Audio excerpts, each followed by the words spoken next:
Alright guys, this video is about giving money and lending money to others. My wife and I learned a valuable lesson with this one. When it comes to giving, the Bible says God loves a generous giver. And it says, give without wanting to receive in return. Don't lend like the Pharisees, the hypocrites that just want to get back in return. Give and let it go. Part of this is because God wants to bless that person, and that person may be in a situation where they can't pay you back, where they're in a tough situation, they just need a handout. So if you give without them needing to pay you back, they were blessed. If you give, but you're like, hey, I need this money back at this time, which is okay to do, I wouldn't recommend it, but it's up to you, then you're blessing them for that moment. You're helping them for that very moment, which is still a blessing. But the main thing here is, one second, the Pharisees in the Bible that God is talking about, from my interpretation of what I read, is they're giving a way of puffing themselves up to be someone special. Like, oh, look at me, generous giver. I'm helping this person, but make sure you pay me back in a week. But look at, I'm giving to this person so generously because I love and care about this person. You're not really giving, you're just helping for the time being, but they still will pay you back. So it's as if it didn't even happen. So giving is saying, here's $100, here's $500, here's $5,000. Don't worry about paying me back. Just use it for what's needed. Get back on your feet. Pay it forward if you want. Bless someone else in the future for what I just did for you. What God did through me for you. Do that. That's so much better. Now, the lesson that we learned is when my mom passed away due to ALS, a friend who I thought was a friend and who I thought was a brother in Christ reached out to me previously, that time when I was struggling all by myself. Lost my job due to my back injury on the job, and was in between jobs. Didn't have, I went and applied applications, visited places for work, nothing was coming up. So people, generously enough, brothers and sisters in Christ, helped donate. I was eating cereal for my meals. My cabinets were empty. I proved it. I showed you video because I know so much about people not wanting to give because the enemy uses others on the receiving end to scam that person. Oh, I need this for rent, but then they go and use it for drugs. Oh, I need this for a car payment, but then you see them at a nightclub or something, getting drunk. I don't know. But the enemy makes sure that you see that happen, make sure that it happens to you as the victim, because he wants to change your heart. He wants to change your good heart of being a generous giver and wanting to help those in need to being like, nah, man, I got scarred. I got scarred from this experience. This was traumatic for me. This was stressful for me. This brought me into depression. This person scammed me. I don't want to deal with that again. So the next person who comes to me, forget it. They're on their own. He wants to harden your heart. And that's the same thing he does with love. When you're seeking love, he wants to bring someone in your life to pretend to love you and then destroy you from the inside out, make you insecure, make you jealous, make you needy, cheat on you, lie to you, just be a completely different person than they said they were. And then they break your heart. And then you're like, oh, last thing I want to do is fall in love. I'm just going to let people use and abuse my body, and I'm going to sleep around. That way I don't get hurt. He likes to do that. He likes to harden your heart. He likes to take away your hopes, your success. So do your best not to let him do that. Yeah, so you got scammed. I've gotten scammed many times. That doesn't mean I'm going to stop giving. That's who I am. I'm a giver. If I'm in the position to give, if I have the means to do so, you bet I will do it.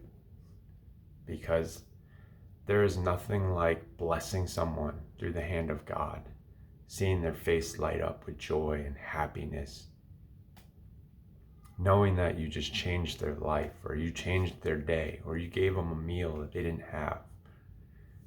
There's nothing like it. Nothing in this world. No mansion can give you that. No supercar, sports car, any kind of car can give you that. No job can give you that. It's volunteering and donating. Not donating to these government organizations. That goes to the pocket of the government. But donating directly to that person. Now, yeah, there will be times, and this has happened, where you give someone, a homeless person, money, and you end up seeing them walk into a convenience store and getting alcohol and coming out. You know, I've given a homeless person, when I was homeless myself in LA, a cell phone. I had another cell phone. I gave it to him so I could reach him, and I was looking after him, making sure he was okay each day. And he was there for me as company. And God placed us two together. And next day I go, I'm like, where's your cell phone? It's like, oh, someone took it. And I believe him, because I know, I could tell the type of person he is. He's not the type to lie. He's not the type to hustle you. He's not the type to go and get drunk. So he told me his story and why he was homeless. It had nothing to do with drugs or alcohol. So it's pretty bad that the devil hardens our heart toward those in need by giving a bad image of them. From just a couple bad apples, you think every tree is bad from there on out. Tell me this, if you see a tree with 2 bad apples and the rest are nice and green and shiny, are you going to discard of that tree entirely because of 2 bad apples? Or are you going to discard of those 2 bad apples and keep the rest of the tree? You're going to discard of the apples. So that's what you have to do in life. You live, you learn your lesson, you do things differently. Okay, they scam me this way. Next time I'm going to not pay this way. Next time I'm going to meet with them face to face. Next time I'm not going to pay and trust that I'm paying for their gas to get here. Whatever it may be. You weed out the bad. You don't view everything as bad now just because of a couple of bad people. There's bad people all over the world. Does that mean we lose hope in the world? Does that mean there's no good in the world? Come on. Don't let the enemy get in your head like that. Don't let him get in your heart like that. So anyways, my mom passed away due to ALS. And my dad is gone now too, as you know. So I have no parents. It's just me, my wife, our son, who just turned 1, and my sister, who's 5 years older than me. That's all I have for family. And my mom's side of the family, cousins, aunts, and uncles. But immediate family, that's all I have. So she, in her will, left me and my sister a large amount of money. Not large, like over 100,000, but just large enough for her means and what she could do for us, split. Immediately when I got that large amount of money, I wanted to give half of it or most of it to my sister, because she's been there for my mom during the whole time of dealing with ALS, and, you know, putting her under her roof and taking care of her and going and visit her and things that I couldn't do. So I felt she deserved a little more money than I did. And she declined because she's nice like that. She's caring like that. And I was like, okay. So this friend, brother in Christ, his name supposedly is Frankie Delmaro, however you say it. Frank Delmaro. I don't know if you guys know him. He was roaming about the internet through Christian ministries. Maybe you came across him. But anyways, at that time, no work, people donated and helped me. And I was able to eat for the day. And he was one of them. I said, hey man, I'm so hungry, can you just help out with like $12, whatever it was, something cheap. I didn't take advantage of people's kindness and goodness. I just asked for what I absolutely needed, nothing more. And he immediately sent the money. So I'm thinking like, oh, this is a good dude. I can depend on him. He's an honest person. So when he needs a hand and I have the means to, I'll help him. So one time he reached out to me. Hey, I'm hungry, man. Can you send me some money to eat? No problem, I got you. Send him the money. I didn't make it known to the internet at the time I was doing it because I'm not trying to be like the Pharisees and have a pat on my back for helping others. There's many times throughout my life that I've helped others under the radar and I didn't have a paparazzi crew around me.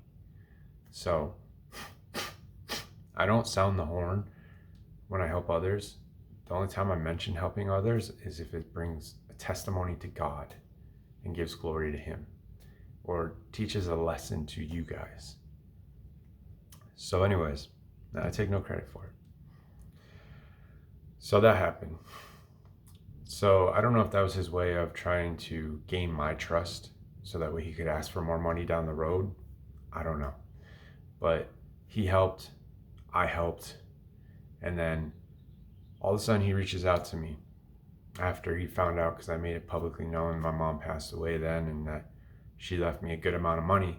So I told people, no more donations. I don't need you guys helping me. I could have continued acting like I didn't have any money and taking all your money. I don't do that. So the minute I have what I need, the minute I'm sent what I need, I immediately take down the link. I immediately take down the video that I was asking for donations. I don't keep it up, and if donations come in, I'm like, oh, that's just extra donations. I only ask for what's needed in the moment. So that happened. I made it known, hey guys, got a check for my mom. I don't need any more donations. Thank you for the donations that you've helped with in the time of need that I needed them, but I'm good now. I guess that because I was public, it drew attention to scammers, and scammers are like, oh, he's got a lot of money now, so maybe I can scam him out of some money. Well, he reached out to me. Supposedly his business is Mid-Island Roofing, which is in New York. And he reached out to me saying, hey, I got this job coming up, a roofing job. I just need money for materials. It's $6,000. And I'm thinking like, what? You're coming to me. I never met you in person. Never even seen you face to face, just a picture of you on social media. And you expect me to just hand you $6,000? That's a lot of money. It's not $6, it's 6,000. Even 600 is a lot. So he's like, his proposal was, I reached out to my family, they won't help me. So I don't know if that's his scam code for guilting me, making me feel like I have no choice but to help. Like I'll be the savior to help him. Whatever. He said, I'll pay you back interest. So you'll make $7,000 out of it. It was just a loan. It was like, oh, give me this loan so I can do the job. And then when I get the job done, I will pay you back that money plus interest. So I trusted him. I was in a vulnerable situation. My mom just passed away. He took advantage of the moment. And I sent him the money. And after I sent him the money, he then later on, I don't remember how long after, maybe a week or so, reaches out to me again saying that he's going to get evicted, him and his family, and they need to pay rent, and it's $600. And now I have this pressure and this guilt again. It's like the $6,000 was not enough. I need to now ask for 600 on top of that. And I still have yet to see any kind of result of him working a job, contract with that job, anything. So I just remembered all the time people have been there for me. And I remember now I have the means to help others. So I said, okay. I sent him the $600. No one on the internet knew this because I didn't make it known. I didn't sound the alarm. I just did it behind closed doors to help someone in need. And now it's 2023. That was back around 2021, I believe, 2020, around there. And it's been this long. The last thing he said to me around that time was that it was the time when COVID hit. And when that happened, he ended up saying, oh, they won't let me do the job now because they won't let me on the job site. And he actually tried to prove it to me. I don't know if it was proof. Anybody could act in the background yelling at him, but someone was yelling at him in the background when he was on the phone with me, and they're like, hey, Frank, you can't be here. You got to go. You can't do the job, man. And that was his way of proving it to me. So that happened. And then he said he was going to sue that company who promised him the job and the payment from the job. He never did. I have his attorney's number, but he never sued them. And then he claims that his wife left him, and now he's in a shelter home, and now he's wanting to commit suicide, and his life is falling apart, and all this guilt and all this emotion. And it's hard for me to be like, am I supposed to be here for this guy, or is this guy manipulating me right now? Because I don't genuinely know him as a person. To me, it sounds like he's trying to buy time. Sounds like he's making up excuses that he can't pay me back. He's saying, oh, I only have $5 for a sandwich, and this and that. And when you lend money, it allows the enemy a place in your life in that moment of that season. Because if that person's a scammer, if that person is evil in any way, manipulative in any way, the enemy will use the situation of them taking their time to get you the money back, or not giving you the money back at all, or you finding out that you got scammed, and he will use that to get in your emotions, to bring stress over your life, anxiety, and bring you into ultimate depression if need be, because you're waiting on that person. And the longer you wait on that person, the worse it gets for you. You start realizing at this point, we're realizing now, we need a car. We don't have a car. It'd be much easier now that I got my permanent residence here for Canada, that if I had a car, I could get to my job.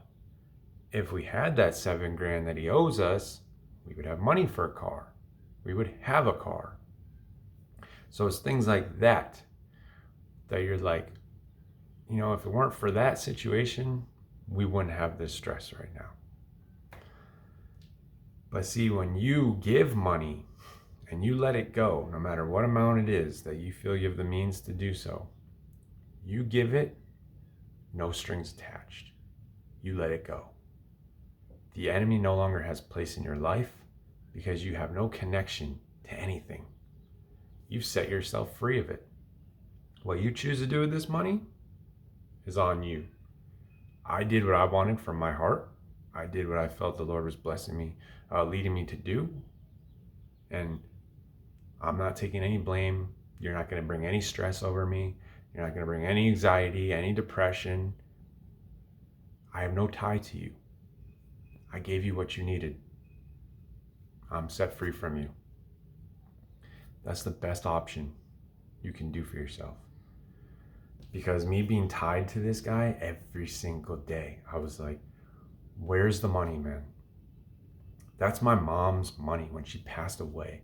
How dare you? How wicked do you have to be to say, God bless you, and, I love Jesus and this and that, and then go and scam someone out of money that came from their parents' death? That's really low grade evil, scam artist, coward. And just recently I decided to try to find him again. And I noticed that the Delmaro, or Delmero, however you say the last name, I really don't care. They're known for being scam artists. They tell people, I'll do this job. This is my company name. And they have like so many different names because they just make up a name. This is my company name. They go and do the actual job, but they don't finish the job. They say, oh, we need this money in order to finish this. And the customer pays it. And then they leave the job. And the customer is left having to finish the job, pay for someone else to finish the job, pay for someone to fix the job that they did because they did a crappy job because they're not real roofers. They're not a real business. They just come in the title of roofers to scam people through business. Now I realize that Frank knows that I'm not a customer. I don't have a roof that I need fixing. So instead of customer, he came to me as like an investor, as like someone to help him.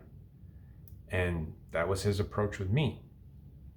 So this Damaro family is known for making up false names as their own names, making up false names as their company name, and scamming people specifically through roofing and specifically through also saying, I need money for materials. And that's what he said to me. So it's really unfortunate that we don't have that $7,000. At that time he was struggling, we still had mercy on him and grace. And he was like, I can send you $150 a month. $150 a month? You know how long that will take to get that $7,000? Yeah, that $7,000 to us is needed now. We don't have extra money. I'm not working because I'm living in Canada. Now I can, but before I couldn't. So it's like, I'm not working. I have no income coming in. Still have bills to pay. Still have a dog to feed. Have a child to take care of. Diapers, all that. So it's like, I can't just allow that to be an option. I did it first. And he started to pay $150 because I was like, whatever, like getting $150 is better than getting nothing. And he was paying $150, I think twice. And then he stopped paying. And he just comes up with these excuses, oh, my phone's being turned off. I can't afford my phone. And then all of a sudden when I email him, I have all the proof of emails back and forth of him owing me that money and him saying he will and then he doesn't. And the last email was his supposed son emailing me through his dad's email and saying that his dad was in the hospital. And it was just the weirdest thing, man. So now after finding out that criminal activity, I'm going to file a police report against this guy. And I'm going to allow God to take him down, justice be served. And hopefully through this police report and reaching out to his attorney as well, we can get our money back. So big, huge lesson learned. The last time I sent him a request for the $150 and it was declined. So the fact that he declined it spoke volumes. And that was back around 2021. And just now I'm starting to bring it back up again because we really need a car.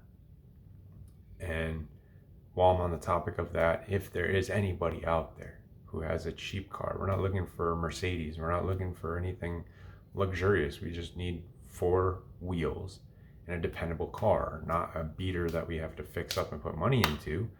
We know used cars you always have to put money into, but not like right away putting thousands of dollars into it. There's no point in that. So if you have a secondary car, if you have money that you can help toward a fund that we're going to start putting savings away to save up for a car, then please help if you're able to help. But this is the lesson to learn, guys, is do not give expecting to receive in return. That's the worst thing you can do for yourself, and that allows the enemy placement in your life. He can delay it out, make you stress, make you angry, get in your emotions daily. All of a sudden, you have problems in your life falling apart, and now the enemy reminds you, oh, wouldn't be this way if you had that $7,000. You could be able to pay this bill that you're now overdue on. Just an example I'm giving you.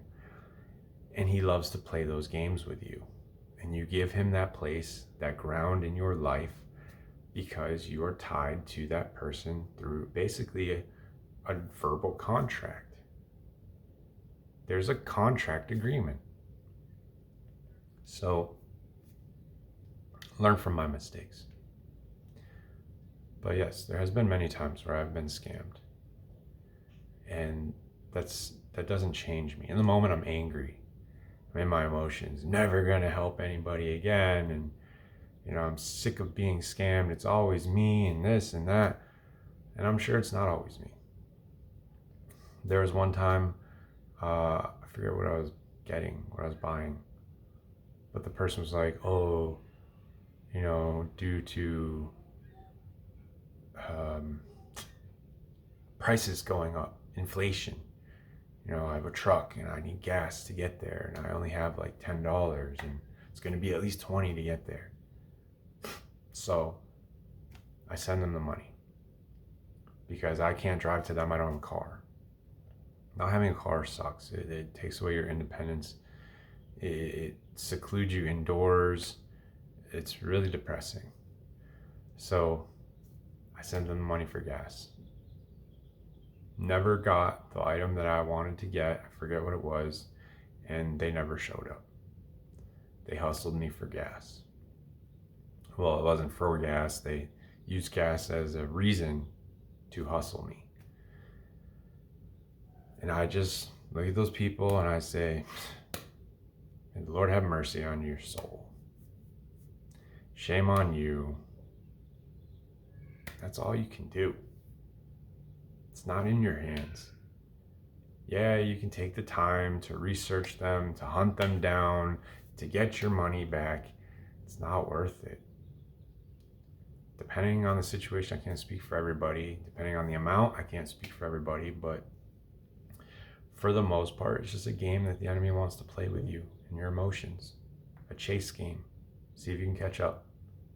And you're wasting so much time out of your life to try to catch up, to try to research that person like you're a detective, to try to put them in jail, to try to get a hold of their family members, whatever it may be. It's very stressful, time consuming. So it's easier to just give money and let go. There's no ties, no verbal contract. It's just, here's a lending hand for someone in need. That's it.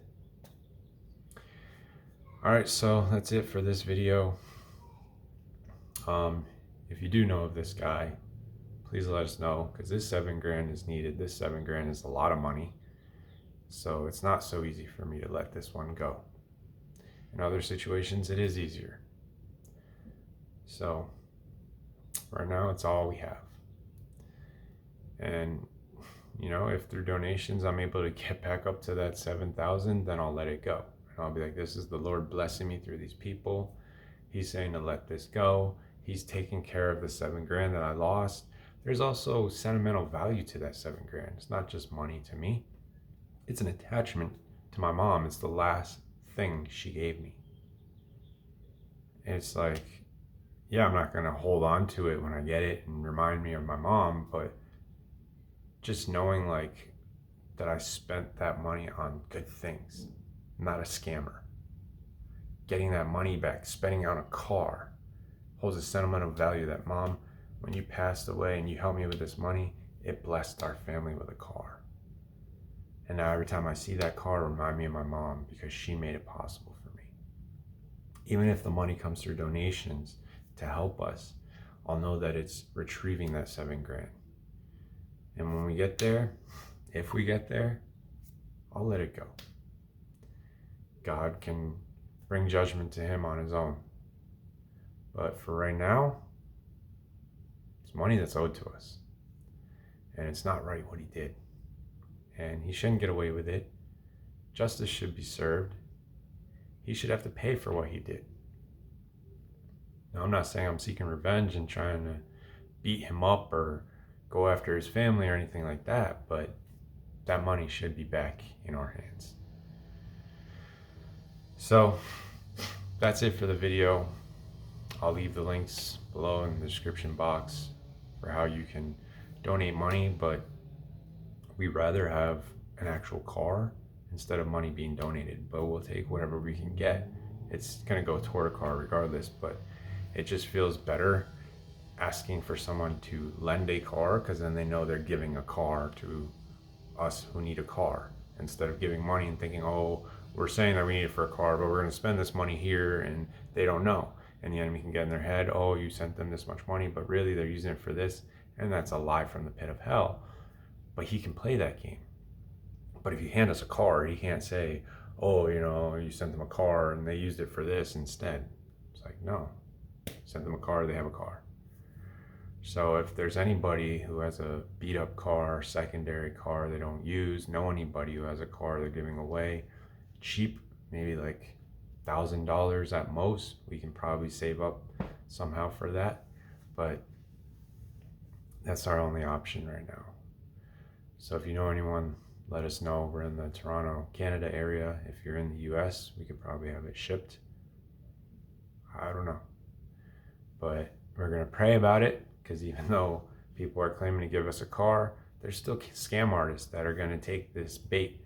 And they're going to take this and bait us and say, oh, we have a car for you, and it's a junk car, and we won't know because we can't go and see it and test drive it, and we got to trust their word for it.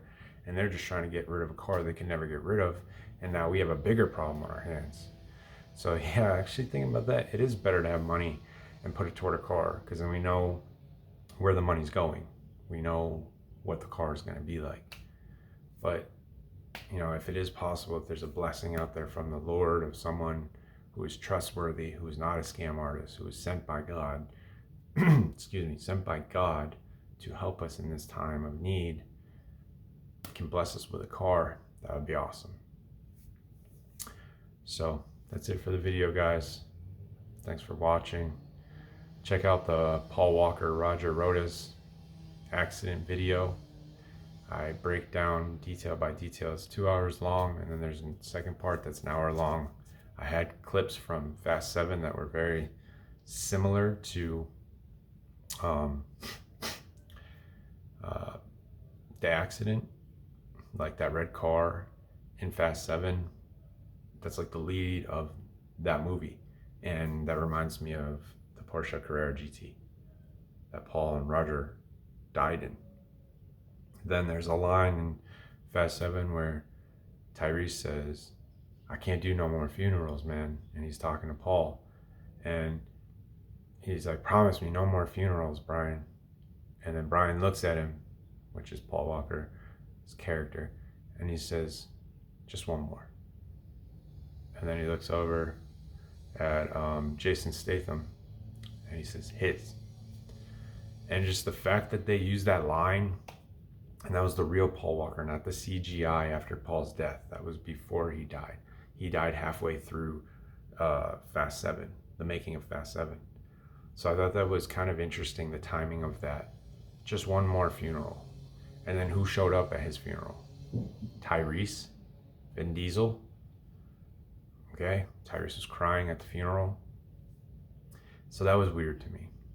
Then immediately after that scene, an accident happens between Vin and Jason, and they crash head on.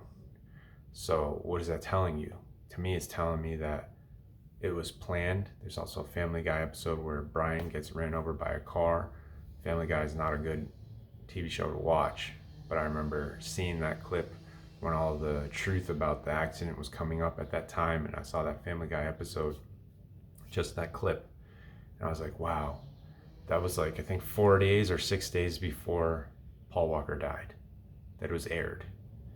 And there was a squirrel that kicked Brian, the dog, after the car ran him over and he was dead, and he said, that guy sucked.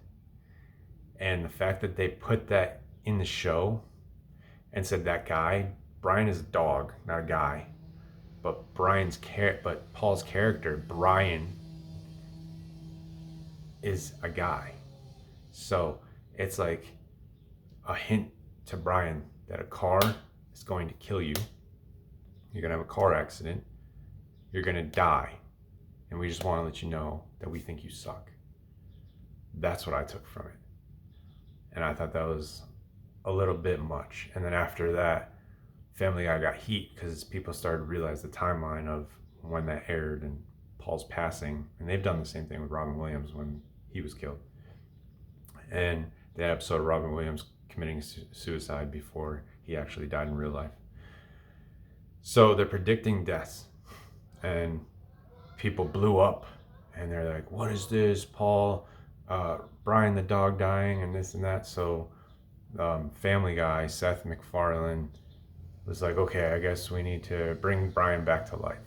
So they did another episode where instead of him getting ran over and killed, Stewie has a time machine, travels from the future back in time, saves Brian, pushes him out of the way so he doesn't get killed, and then there you go, he's alive.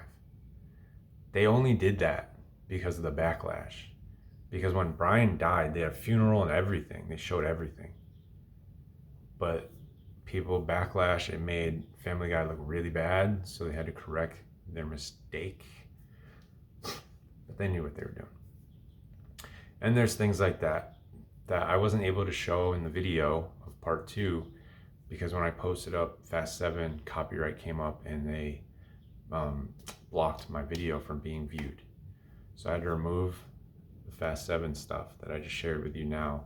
There's also a woods scene where cars are racing and one car of the bad guys goes right into a tree. And I thought that was interesting. That made me think of the accident of them running into a tree. And like I showed you in the part 1, there was this redheaded kid with gray shirt, black jeans, red hair, and he had a black Audi in front of Paul and Roger's car, the Porsche Carrera GT, at the charity event for Reach Out Worldwide for the Philippines. And he had no license plate on his car. Now my thought is, if you're looking to commit a crime, you don't want to be traced down. So if you have no license plate, people can't tie you to the scene because they don't have identification of that car. They just know the make and model of the car and the color. But we know what he looks like, so you could trace him down. And I think the cops should do that, because if you look in that video, he was looking pretty nervous. He was like this, rubbing his head, waiting on Paul to get in the car. He was watching Paul like this. And then when they took off, he moved to the side. They went first. So maybe he came up behind them after, later on, maybe even hit them, caused them to lose control, maybe shot something to, bring malfunction to the car, anything. I don't know, but I think he's tied to it, because immediately after they crashed, his Audi pulls up. The car's on fire, smoking, and the Audi pulls up. The first car to the scene. And then there's another scene where he's in the back of the accident in the parking lot running. You see fire trucks and all that, and he's running in the background. That's just very questionable to me. I think people should look into that. But anyways, that's what I found from Fast 7 that I thought was questionable. And there's another scene where that red car, when they fly through buildings with it, Vin says, brakes don't work. There's no brakes. Something about brakes. Like, brakes won't work. I don't know word for word what he said, but it was brake malfunction. Now, one way to take out a professional race car driver is remove the brakes. You can be good as you want as far as steering, but if you can't stop, you're done. So maybe somehow the brakes malfunctioned, somehow the brakes were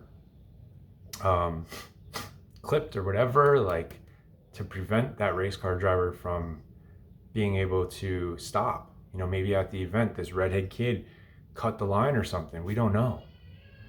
But it makes sense to me. What doesn't make sense to me is this stupid case of police saying they were going 100, which I highly doubt that, and a professional race car driver lost control. That's an everyday thing. This person is a professional race car driver. They're on a racetrack. You want to believe that story?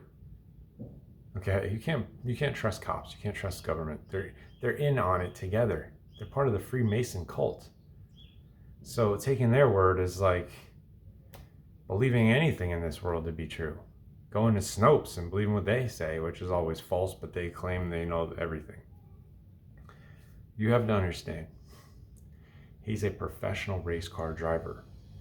He has his friend who has a family, who has a daughter, who loves this car. He's not going to drive reckless. He is a thoughtful person. So I don't buy it for a second, and that's why I took the time to research into all the movies that Paul did. He did like 4 movies in 2013 before he died. He fulfilled 3 or 4 movies. And in those movies, there's little key points that lead to his death, lead to things of his death. Him on a crucifixion, which means death. Same thing with Tupac. He was on a crucifixion and then shooting. I think a couple days after, I don't know the timeline, but it was shortly after he was killed. So that was The Lazarus Project. That's another movie I don't recommend. It's a thriller, but I watched it before I was born again. And I noticed that key point, that there was a needle that they injected in their hand. It was his left hand, but on the sketches, it was the right hand, showing you the mark of the beast, which is the injection. It shows a snake at first, and then the snake changes into a needle, showing you that it's a snake bite. It's the beast system, and it changes you, and it tracks you. So, not gonna get too into that, but there's things like that. There's things like Pawn Shop Chronicles, another bad movie. I never saw the movie, I just saw this one scene, and he's on a Firebird hood of a Trans Am, and the Firebird starts on fire. It's a decal, and he's just laying on it, and all of a sudden, it starts on fire. And then he gets up, he's like, he curses because he almost got burnt. Now that tells me, Paul and being burnt. Then there's the movie The Skulls. He has a Porsche given to him. So, and that Porsche is broken into, has a smashed window in the passenger side of the car. So it's like little things like that. People think, oh, it's just fiction. It's just for the plot of the movie. But no, they use plots of movies to reveal the truth of this world and what's to come for this world and people of this world. So you can't just look at it that way. So you have to read between the lines in order to figure things out, puzzle things, put them together. So those are things that I found and things that I pointed out in part 1. Part 2, those things were pointed out as well. The Skulls is part 2. Lazarus is part 2. What else was there? Let me think. I can't remember off the top of my head, but there was also the cover of the movie for Fast 7. It shows all the actors looking like this, and below it is the red supercar. It's almost like they're looking to say their goodbyes to that red supercar. Even Paul Walker is in that line of actors on the photo above. But I thought that was pretty interesting. So there's things like that I question greatly. Then there's a part where Paul, also in the movie, has a missile from a drone fired at him. He's driving his other dream car, which is the Nissan Skyline GTR, and he ends up blowing up. Like the car ends up blowing up, but he gets out. So it's like he had a passenger, he made sure to get her out of the car, and then this missile came just for him. Like it was a gift just for him. He was the target, boom. And that made me think of the accident. So there's things like that. The devil doesn't like that you claim to be Christian. The devil doesn't like that you speak about God, the biblical God, not the devil trying to play God. The devil doesn't like that you're a giving person. The devil doesn't like that you want out of the industry. The entertainment industry, he wanted out. He wanted a normal life with his family, his daughter. He didn't want Hollywood.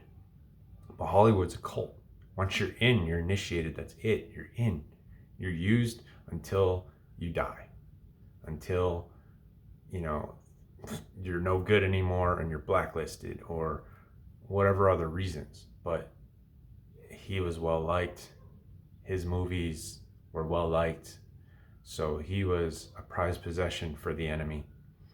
And when you say you want out, sorry, I can't do that.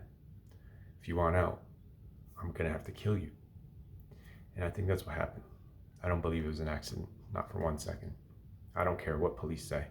When I had my accident, my motorcycle, I was only going 30, maybe 35, down a side street. And they claimed I was going faster. Just because they saw skid marks of 90 feet. That doesn't mean I was going faster. That just means I had bad tire tread and I locked the brakes. And just because they got a report from a witness that I was revving my bike at the stop sign, okay, that doesn't mean I'm gonna go race. It just means I like the sound of my exhaust. It sounds awesome. It's aggressive. I'll rev it and then I'll drive slow. You can do that, you know. But see, cops have this mentality: sports car, red sports car, most of all, supercar is what they were driving, motorcycles, they automatically go to they were speeding. They automatically go to they were recklessly driving. They automatically go to they're an aggressive driver.